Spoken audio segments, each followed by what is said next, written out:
नमस्कार, मैं श्रीपाद बख्शी पुनः उपस्थित हूँ आपके सामने पानी सी जिंदगी से एक और मोती लेकर। यूरोप यात्रा के पहले 2 दिन लंदन में बिताकर सुबह 6 बजे की यूरोस्टार ट्रेन से पेरिस जाने के लिए सुबह 3:30 बजे होटल छोड़ा और सेंट पैंक्रेस स्टेशन पहुंचे, जहां एयरपोर्ट की तरह सिक्योरिटी और इमिग्रेशन प्रक्रिया से गुजरकर स्टेशन के वेटिंग एरिया में पहुंचे। इमिग्रेशन काउंटर पर तैनात अफसर भारतीय था और रायपुर के पास भिलाई से पड़ा था। मेरे पासपोर्ट पर रायपुर शहर और मेरा नाम पढ़कर उसने कहा, मेरे एक मित्र का नाम भी श्रीपाद है। हम दोनों के लिए यह एक मीठा एहसास था, क्योंकि अपने देश से बहुत दूर अपने लोग मिलते हैं तो सुंदर और सुखद एहसास जरूर होता है।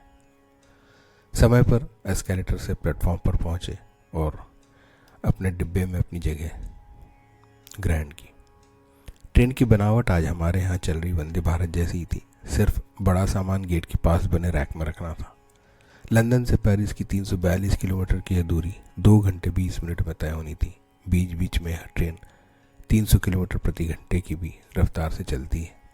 इंग्लिश चैनल के नीचे से 51 किलोमीटर लंबे टनल से यह गुजरती है, जिसमें 38 किलोमीटर पानी के नीचे से होता है, समुद्र सतह से लगभग 75 फीट नीचे। जब ट्रेन टनल से नहीं जा रही होती तब बाहर के नज़ारे और गति का कुछ एहसास जरूर होता है। पेरिस के गैरेड नॉर्ड स्टेशन पर वहाँ के समयानुसार 9:20 पर पहुँचे, अर्थात अब भारत से समय में 3.5 घंटे पीछे हो गए, जो ब्रिटेन में 4.5 घंटे था। स्टेशन के नाम में नॉर्ड शब्द का अर्थ नॉर्थ दिशा से था। हम लंदन से सिर्फ 342 किलोमीटर दूर आए थे, परंतु यहाँ अंग्रेजी भाषा का नामो निशान नहीं था, न बोलचाल में, न दिशा दिखलाते बोर्ड पर।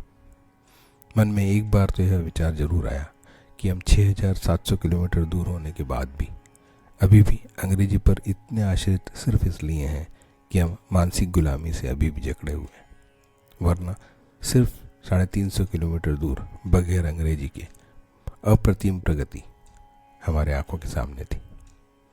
खैर, यह हमारे लिए एक दूसरी बस आ चुकी थी, जिससे हमें टूर समाप्ति तक, मतलब इटली तक का सफ़र करना था। जिस होटल में दोपहर के खाने का प्रबंध था वह पेरिस की मुख्य सड़क और जगह से होते हुए जाता था। यहाँ के भवनों की बनावट ब्रिटेन से बहुत अलग थी और अधिकतर भवनों की डिज़ाइन में समानता थी।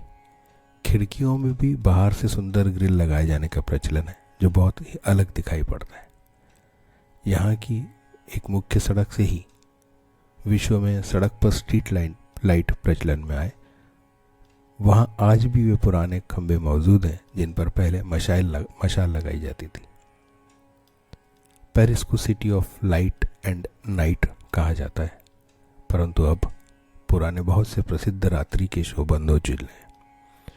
अवैध प्रवासियों और बिगड़ती कानून व्यवस्था और आर्थिक परिस्थितियों को महसूस किया जा सकता है और चोरी, लूट आदि की संभावनाओं को ध्यान में रखते हुए व्यवहार किया जाना यहाँ अपेक्षित है।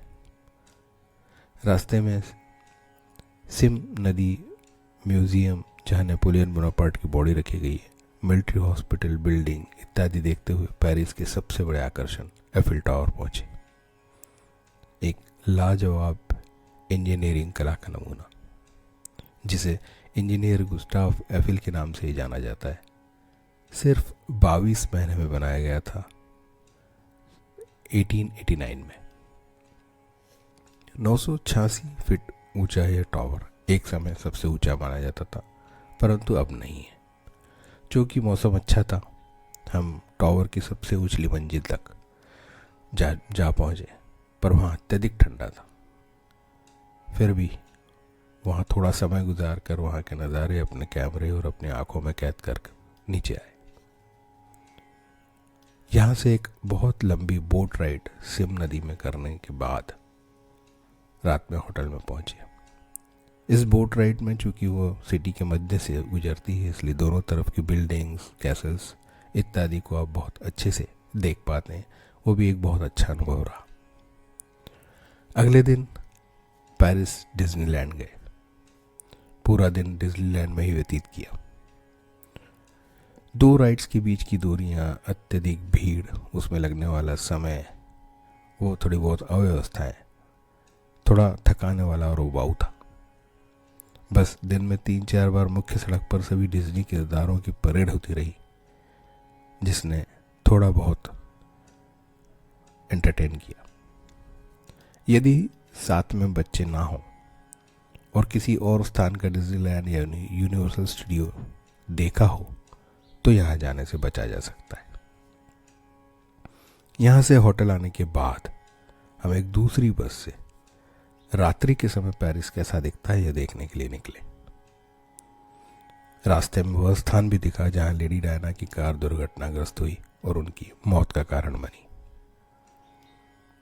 रात के समय लाइटिंग लगा हुआ एफिल टावर अप्रतिम था, परंतु मौसम बहुत ठंडा था। वहां पे बहुत अधिक समय बिताना हमारे लिए संभव नहीं था। रात को 12 बजे के बाद होटल वापस आ सके।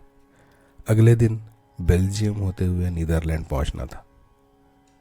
अगले वृत्तांत के लिए जरूर जुड़िएगा, क्योंकि अब वे स्थान आने वाले जो प्रकृति की दृष्टि से स्वर्ग है।